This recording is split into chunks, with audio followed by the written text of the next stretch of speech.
புது கலர்ஸ் புது ஃபேஷனோட தி சென்னை சில்க்ஸ்ல இந்த பொங்கலை ஓஹோன்னு கொண்டாடுங்க. தி சென்னை சில்க்ஸ், ஸ்ரீநகர், வேளச்சேரி, குரோம்பேட் மற்றும் திருவள்ளூர்.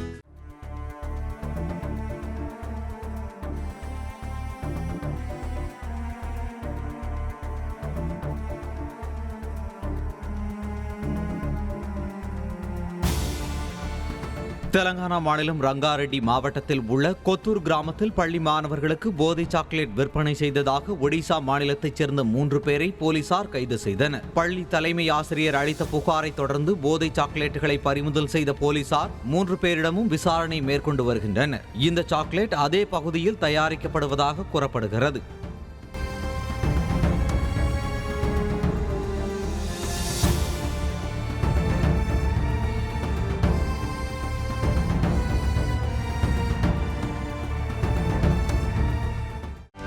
செய்திகளை உடனுக்குடனும் துல்லியமாகவும் தெரிந்து கொள்ள சப்ஸ்கிரைப் பண்ணுங்க.